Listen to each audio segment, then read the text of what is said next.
When they hit us with missile attacks, when they try to freeze us in the most severe winter that we have in Ukraine, even though we have not won yet, but I think that Russia has already lost it because it becomes the most toxic country. I fully support the words of Prime Minister when he says that 21st century is not an epoch for war. We fully share this notion. If Putin is allowed to do his crimes, we have other leaders who might do the same. By having and taking this role of a global leader, India is expected to pay proper attention to the situation.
Welcome, first Deputy Foreign Minister of the Ukraine, Emine Dzhaparova.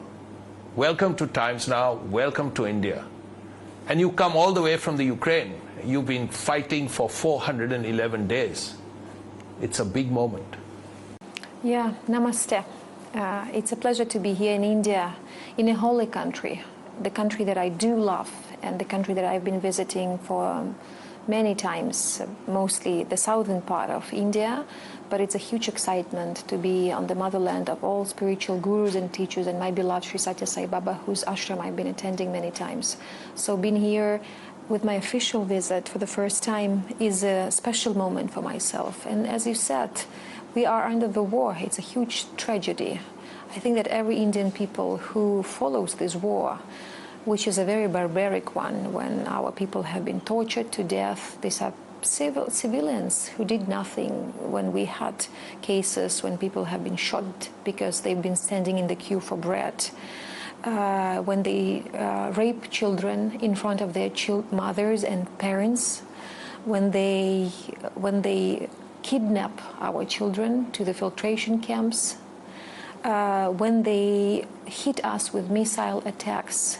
When they try to freeze us in the most severe winter that we have in Ukraine, and we survived this, the most difficult winter in our history. But what I think is important is that Ukrainian people are resilient enough. And this is what we probably did not expect from ourselves. You know, becoming a nation that fights for its future.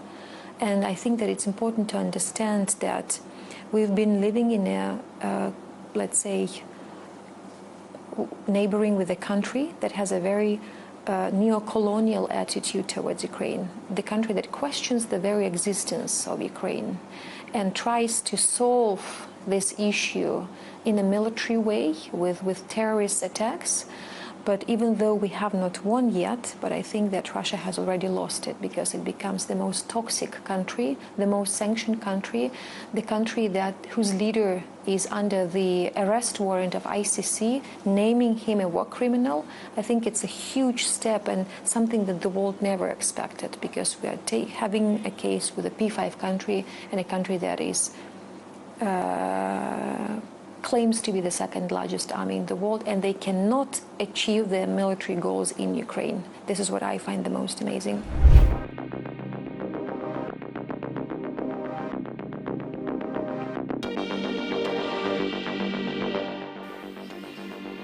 आज का युग युद्ध का है नहीं, और हमने phone पर भी कई बार आपसे इस विषय में बात की है.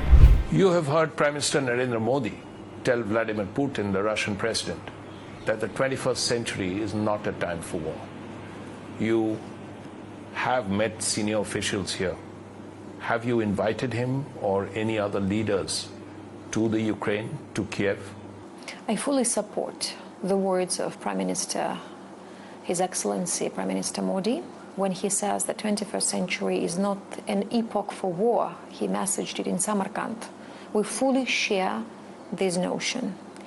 We thought that the consciousness of the humanities, especially after the Second World War, is high enough not to communicate with each other by the means of force, by the language of force, by missiles and by killings, but unfortunately it's not. The lesson that we have learned in Ukraine, and especially in my homeland Crimea, when they invaded us in 2014, because the war did not start 24th of February. It started in 2014, in February 2014, when they invaded Crimea. And we all, as a humanity in my country, was not strong enough to give proper response to aggression of Putin. So the lesson is simple. Whenever evil is not stopped, it becomes bigger. So I think that we have to learn this lesson. And going back to your question, of course, the invitation to visit Ukraine for Prime Minister is there. There is a request for the phone conversation between our leaders, between President Zelensky and Narendra Modi, and I hope that he will personally invite Prime Minister to pay his visit to Kiev, as well as other senior officials, for example, National Security Advisor Mr. Daval, who has a very active interaction with his counterpartner, Mr. Yermak, who is the head of the presidential office. So we have to state that there is a need for the intensification of a political dialogue, especially with regards to the G20 presidency, when we have India, a country that is playing and will be playing a greater role globally. It's not a case for India to escape this discussion. So I think that by having and taking this role of a global leader, India is expected to pay proper attention to the situation that is not regional, even though it might seem that this war is distant and is not about Indian people. It is, because the repercussion of the war can be felt in every part of the globe, with the food insecurity that is a result of this war, with the energy prices that is a result of this war, with the nuclear blackmail, when no one can be secured, when bigger attacks smaller, and other leaders might be also seduced, watching if impunity is there, if Putin is allowed to do his crimes. We have other leaders who might do the same. So I think it's crucial for Indian people to understand that it's about all of us. It's our common responsibility.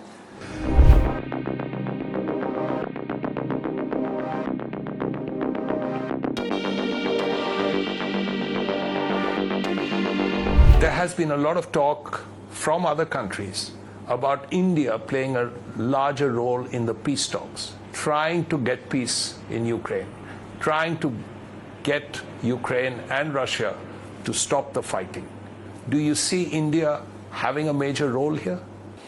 I think that there is a dynamic, and I hope for better dynamic with this regard. Look, the motto of India's presidency in G20 that was vocal by Prime Minister Modi is one earth, one family, one future. Is very strong, and we do share this motto. We believe that everything is interconnected.